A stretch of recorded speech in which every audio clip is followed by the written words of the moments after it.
Restaurant Operator Podcast. My name is Bradley Cooper. I'm the editor of Food Truck Operator. So I'm joined today by Jordan Schild, who is a CEO and president at Premier Food Trucks. And we're here today to talk about food trucks. Great to have you on, Jordan. Thank you very much, Brad. I'm glad to be here. Appreciate it greatly. Perfect. So Premier Food Trucks, you do a lot of business in the food truck industry. But I want to kind of take a look at it from the operator's perspective. So let's say you're brand new, you've got a great idea of what food you're going to put in the food truck, but you're not quite sure what sort of truck you're going to pick and how you even begin to pick one. So what are some of the mistakes beginners make when they're selecting a truck, in your opinion? One of the largest mistakes, honestly, has got to be the fact that people try to not spend the correct amount of money when they first get started in this business. Mm-hmm. A lot of people are always looking for the best deal. They're looking for anything to get them up and running for the littlest amount of money as possible. The problem is that in my line of work, usually that means they go with used trucks, used trailers. And the biggest problem with that is you have no idea what you're actually buying. When we first started in this industry 15 years ago, there was a lot of different type of used trucks we could pick and choose from. We got them at a very cheap margin, cheap markups, things like that. We're able to essentially rebuild the trucks and sell them and still make a good bit of money on it. And nowadays, the market's just dried up so much that over the last 8 years, we've been really pushing people into brand new trucks with brand new kitchens in them. And we've had nothing but great success over that time. Realistically, when people are trying to save money up front, we're talking about saving $40,000 to $50,000 up front on the truck itself. Mm-hmm. And once it pulls off the lot, there's nothing I can do. It's sold as is. And so is every other food truck builder in the country. So it pulls off the lot, you drive it to your first event and it blows an engine. Right. There's nothing that can happen. And then they're like, well, what if we buy a used truck with a brand new engine and a brand new transmission? And then the problem ensues, well, what about the rest of the vehicle that has all these miles on it already that's going to start breaking down? Right. So people look at it as the initial savings of $30,000, $40,000, $50,000 and don't realize they lose that in a week of downtime with a bad truck. Mm-hmm. So honestly, the biggest thing I can say is buy new. You make sure warranties are there. And that way, if anything does happen to the unit, at least you're not coming out of pocket to fix it. Right. And that makes a lot of sense because we're not talking about just a vehicle you're going to be driving around for your own personal use. This is a business and you want to make sure that it's going to last. You're not going to have really expensive repairs right up top. Well, I want to also look at a little bit at food truck features. So in your experience, what are the 3 biggest features every food truck needs to be successful? Oh, the biggest features would have to be maximizing square footage. I mean, realistically, you're looking at when people start into the food truck world that they're coming from kitchens, that they have all the space in the world. They want to throw all these pieces of equipment inside a truck. The truck's 196 square feet. I mean, that's what you're really working with. The other problem with that is that people don't understand that aisleways inside of trucks are not going to be as wide as they will be in a regular kitchen. So we need to make sure that we maximize when it comes to actually designing the interior of this truck, keeping all of our deep items on one side and all of our shallower items on another, so we can maximize 30 to 36 inch walk spaces and make sure we really, really have a great work atmosphere and can put out a lot of product.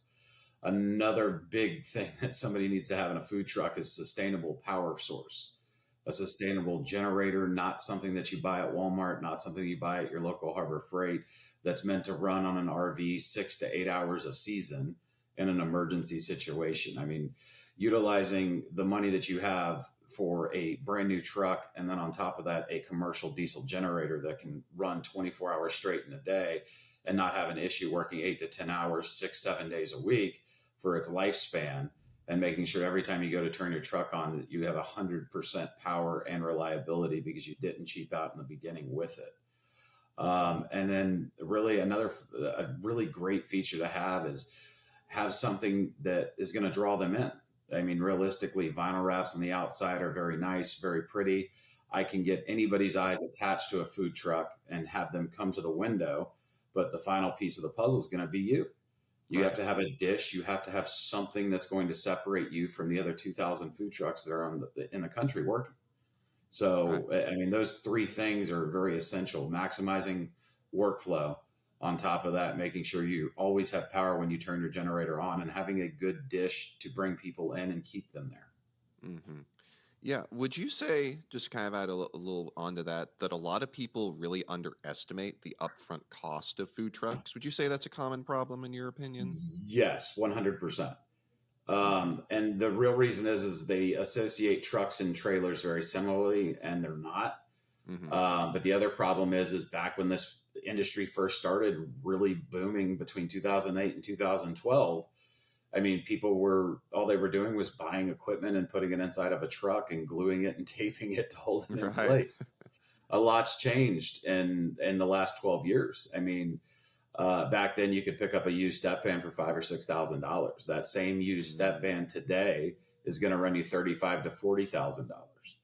Back 12 years ago, we could buy a brand new step van for $50,000 to $60,000. Those step vans are now $78,000 to $85,000, Right.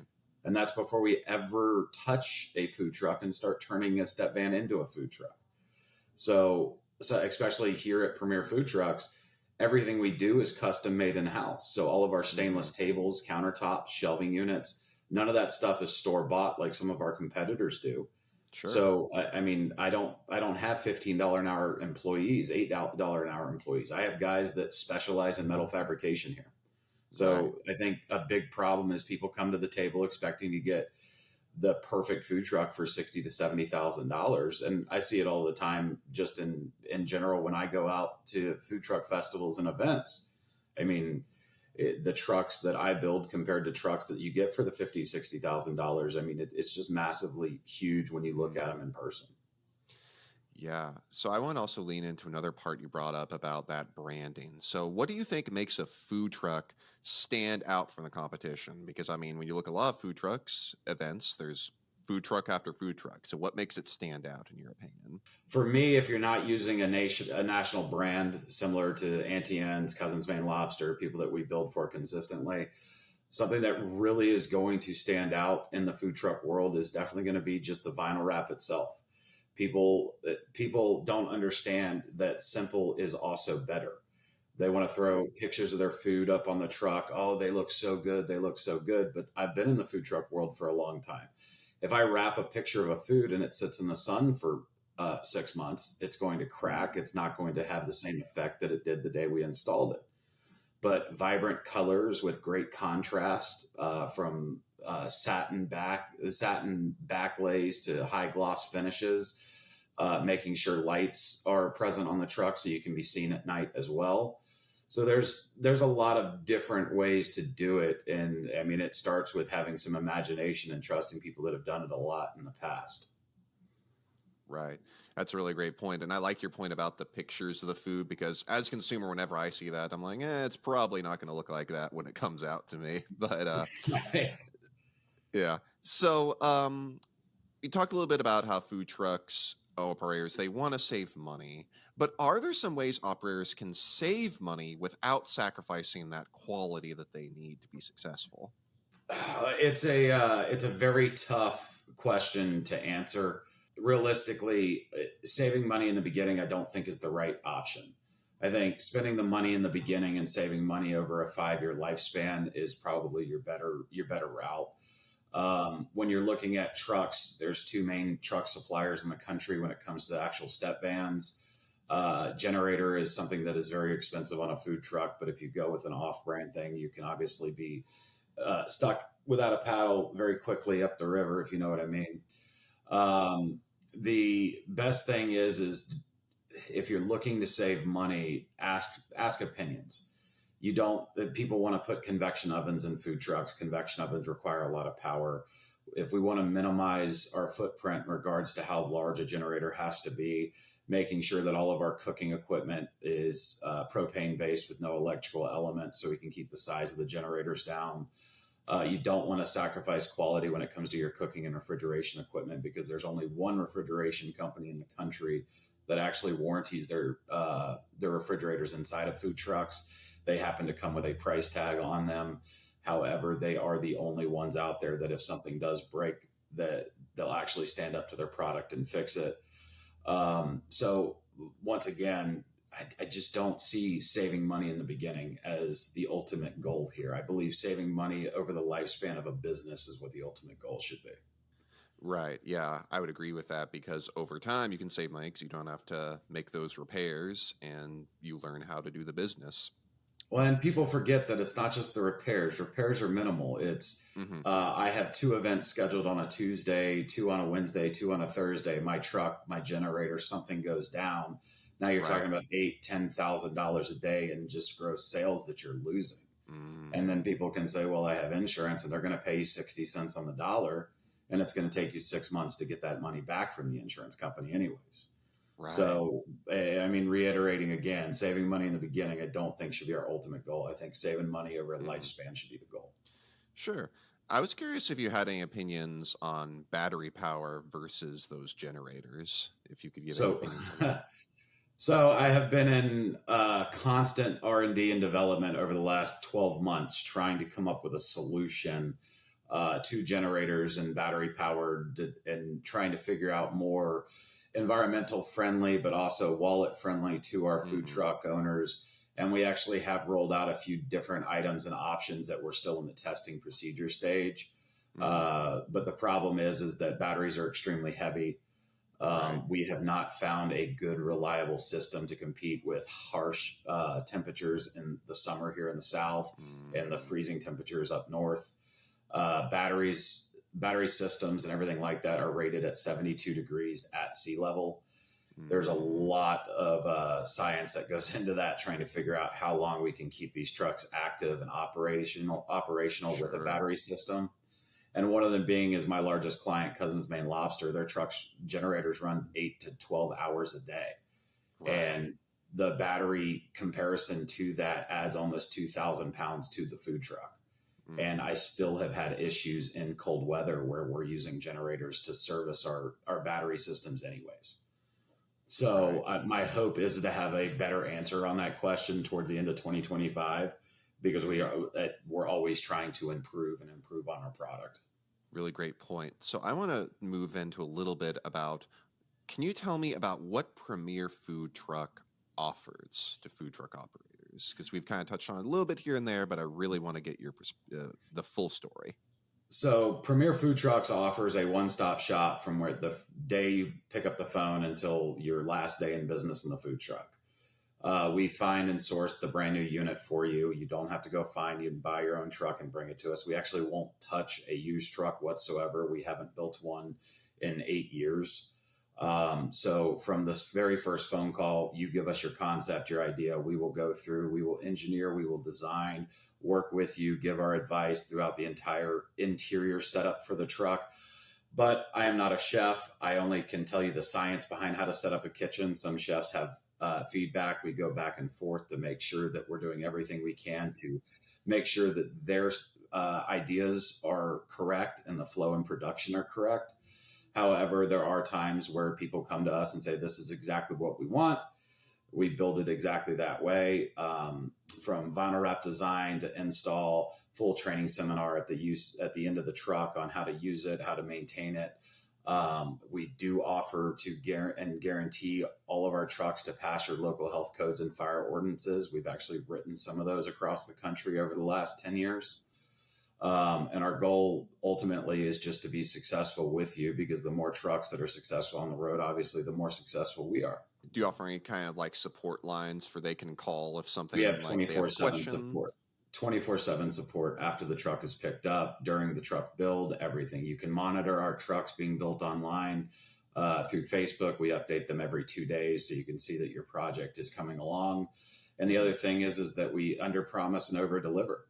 Right now, Right. we are currently building 3 trucks every 28 days. So our schedule can be booked up anywhere between 6 months to 18 months in advance.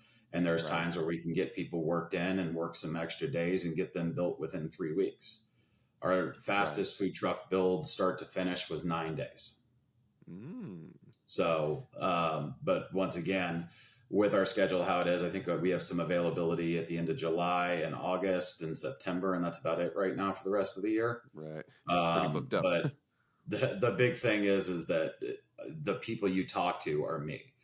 I have two business partners that have been absolutely instrumental in designing, manufacturing, and producing these units over the last 10 years, but they want to focus on building things. So my job is sales, marketing, advertising, customer relations, customer support, customer help. And as long as I'm not on a baseball field or on a boat, I answer my phone. Very cool. So I want to ask, what makes Premier Food Trucks different from the competitors, from your competitors, in your opinion? So Premier Food Trucks is not a food truck manufacturing company. It's not where we started. It's not how we ever, honestly, if you asked me when I was 18 years old, Jordan, what were you going to do when you were in your 30s? I wouldn't have said own the largest food truck manufacturing company in the world. Definitely was not up there. So our background is metal fabrication. Everybody that works under Premier Food Trucks, from the owners themselves down to our entry-level employees, all have metal fabrication experience before they ever walk in our doors. We actually have plumbers on staff, electricians on staff, and welders on staff that all started as welders and metal fabricators, because our number one job is fabricating stainless and aluminum for inside of these food trucks. We have decades of experience. If you look at a lot of our competitors and you walk through, or you see their pretty pictures online, you can sit there and walk through each piece of stainless that they use, aluminum they use, and you can go and find the product code and buy it online. They take prefabricated things, cut it down to size, and install them in food trucks. Everything we do here at Premier Food Trucks is suited to that individual build process. We are a fully customized metal fabrication shop that happens to build the state-of-the-art food trucks today. Right. So the other thing that definitely separates us is I'm not in it to just get a sale. If you want the cheapest food truck in the world, I can send you to 3 or 4 different companies across the country that'll help you with that. If you want the food truck that's going to outlive and be on the road for 10, 12, 15 years after you buy it, then I'm the guy you want to talk to. We use top-of-the-line refrigeration, obviously true manufacturing, American-made, right in Missouri. We utilize Royal cooking equipment, which is American-made over in California. Our generators are made here in Leesburg, Florida. Our exhaust hood systems are by Captive Air, which is the largest exhaust hood system company in the entire world. They have manufacturing locations all over the United States and the rest of the world. The only metal that we put inside of our trucks is American metal, obviously, with the tariffs and everything that are coming today. There isn't a single, over the last 8 years, there isn't a single piece of foreign material inside our units. So it's just one of those things that, yes, it makes us a little bit more expensive, but we're proud to obviously be an American-made company, and we're very proud to be serving American businesses, small business owners all over the country today. Sure.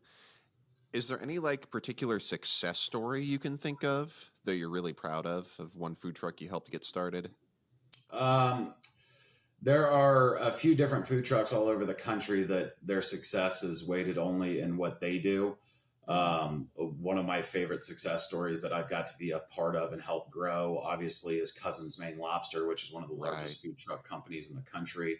They obviously got their start on Shark Tank all those years ago. We started building for Cousins Maine Lobster 6 years ago, and to date, we've built 76 units for them. We helped Auntie Anne's really break into the mobile food truck market about 6 years ago as well. We're up to about 23 units with Auntie Anne's Pretzels. So we've kind of deviated a little bit away from the mom and pop America, just simply because of the fact that it's consistency that is just great. And obviously Cousins Maine Lobster, Auntie Anne's, they may be national name brands, but these are franchises. I mean, these are still mom and pops. I mean, at the end of the day, those would probably be our 2 best success stories. But I've built some great food trucks for school boards across the country, utilizing them for cafeteria, utilizing them in high schools to teach kids how to cook. So, I mean, we've built over the last 10 years, we've built roughly 400 or 500 different units across the country. Excellent. Before we sign off today, is there anything else you'd like to add, Jordan, about your business, your food trucks, or anything? First things first, thank you so much for having us today. I mean, this is great experience for all of us all the way around. If anybody's needing anything, I don't charge for my services. If you have questions, concerns, you may be with another builder. You may have just questions in regards to a current build that you have. you're more than welcome to email me at any time. I'd be happy to get back with you. The only thing I ask is if I help you out, leave a nice review and we'd be all set in my book. Excellent. Well, thanks so much for joining us today, Jordan. It was a pleasure having you on. Brad, I appreciate all the time you've dedicated to this, and thank you so much for having us once again. No problem. And thank you to our listeners for the Restaurant Operator Podcast.